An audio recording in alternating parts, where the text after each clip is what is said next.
上周我约了最后一次的这个光子嫩肤，今天来做一个反馈，让大家了解一下比较人气的医院打完光子之后大概能呈现什么样的效果。依旧是银座的这个大楼，这是第3次来银座做 M22。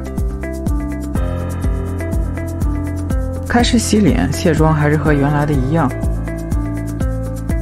但是它的洗手液变成了很好区分的状态，洁面皂不见了，换成了墙上贴的这个果酸皂，而且是独立包装的小块，变得非常的卫生。为什么我之前视频中吐槽的点都改变了？难道他们有在偷看小红书吗？依旧不让拍照，然后是快速的打完。第3次已经明显的能够感到局部的疼痛感。接下来是第4次，也是套餐的最后一次，他们终于舍得把电梯的牌子给做起来了。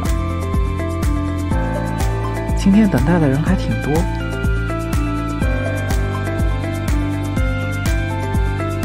临近圣诞，已经能够明显感觉到这个氛围。机器人小可爱也穿上了圣诞老人装，只是这个表情，是在面试最后一次的客人吗？又被 cos 成了修女。也许是因为最后一次，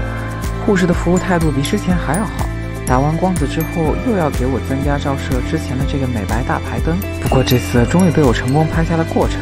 给你们看看这个死亡角度。灼热和压迫。总算记得把我的欧玛带过来，光子过后其实是会有肌肤发红的状态的。配备吹风机这点很方便，因为做完美容之后头发真的很丰。这里就可以看得出来，打完两颊是有泛红的。前段时间在小红书上看到很多人说，东京有不少人去东京速姬这家医院打光子嫩肤，大家都说有多好多好，但是从来没有人说打完之后什么样的感觉或者持续的效果。上周我约了最后一次的这个光子嫩肤，为期一共是套餐3次加上1次初次体验，也就是4次打完之后的一个状态。正好今天来做一个反馈，让大家了解一下比较人气的医院打完光子之后大概能呈现什么样的效果。因为长期熬夜造成我的皮肤非常的晦暗，我本身是属于一个熟龄级的老油皮，所以我对光子的要求呢，只是针对毛孔跟暗沉这2个问题。这家医院呢，它只可以选择2个滤光片，所以每次我去医院，护士跟我沟通你这次想要呈现什么样的效果的时候，我都会提到暗沉、美白这些字眼。这4次全部都是针对这个方向来做的，所以更加具备代表性。先说一下结果好了，我觉得是有一定效果的，但是效果不会特别的明显。我跟我的朋友一起，他是混干皮，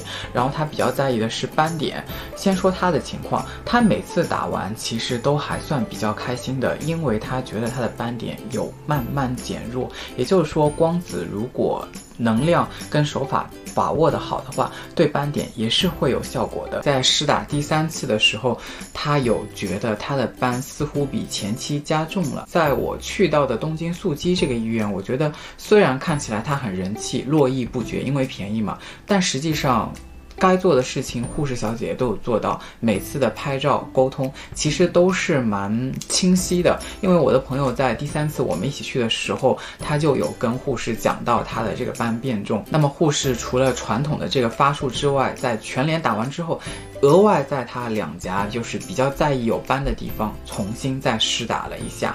包括能量应该也有调整。每个护士的习惯、手法、强度都会有不同。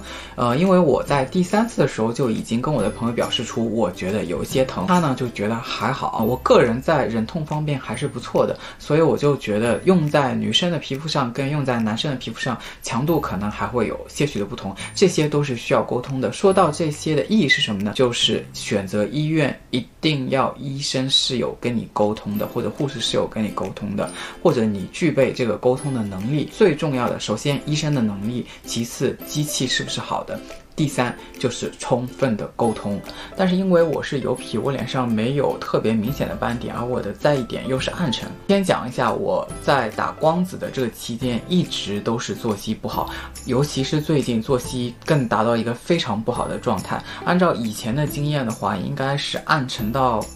就感觉像生病了那样的状态，但实际上并没有，所以我说它是有效果的，但是无法达到非常惊艳的效果，直到最后这一次。日本人还是比较谨慎的，就是头2次的话，其实就真的是橡皮筋弹脸，因为到了30+以上，我觉得皮肤真的很容易出现暗沉跟一些小问题。那么这些问题其实日常靠光子就可以补救。3次、第4次的时候，这个橡皮筋弹脸是会明显的有疼痛感的，大部分的疼痛都是能接受的。以我为例啊，主要体现在法令纹的位置跟这个下巴的这个位置。我觉得下巴的位置这个疼是因为我有胡渣，这种侧轮廓线都会有些许的疼，但整体来说就是橡皮筋弹你，然后弹重一点的那种感觉。其他比如说像我的额头，或者是像这个两颊的区域，我都觉得没有特别大的疼痛感，都是能够接受的。毕竟光子已经算是各种医美里头疼痛感算比较轻的了。第4次打完，在我脸上的效果还蛮明显的，但同时反应也比较明显。眼下这个三角区域它是有发红的，因为我之前打第3次的时候虽然也痛，但是呢不会有很明显的泛红啊或者敏弱的状态，每次都会确认哦，上次的疼痛度你是 OK 的吗？或者这个强度你没有关系吗？包括我在打的过程中，比如说它打到法令纹会抖痛一下，其实也有就是被突然打到害怕的原因也有，并没有想象中的那么疼。然后小姐姐也会关心，就是说，哎，你没关系吗？要不要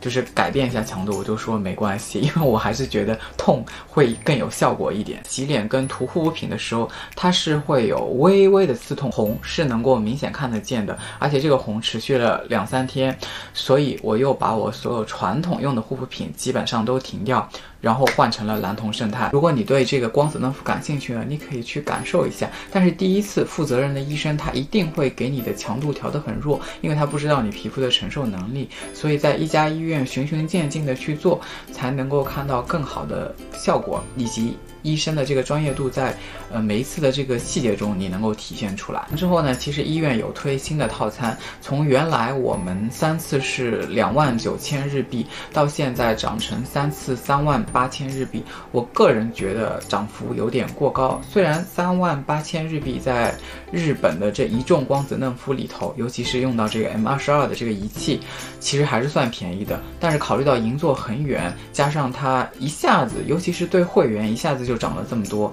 不知道别人怎么看，我直接跟我的朋友我们就拒绝了，我们就没有再续这个套餐。网上说很多光子嫩肤专家打出来的手法其实是会非常棒的，因为我在我这里是有效果，但是效果不是那么的明显，所以我也没有续，这也是其中的一个原因。以上就是关于东京速基医院打光子嫩肤的全部过程。如果你从来没有尝试过医美，你想要从最入门的光子嫩肤开始，其实我觉得你是可以上它的那个 App 上去团购一个初次来感受一下光子嫩肤到底是个什么样的感觉，之后再做考量的。毕竟就这样，它还是东京地区应该是最便宜的。我查到的关于东京这边光子嫩肤的这个价格的落差，就比如说在银座一地比较知名的那种大医院，其实他们打光子差不多是在3万左右打一次，但是是医生给你打，而我们就是这种2万9，或者到他后面调价变成3万8，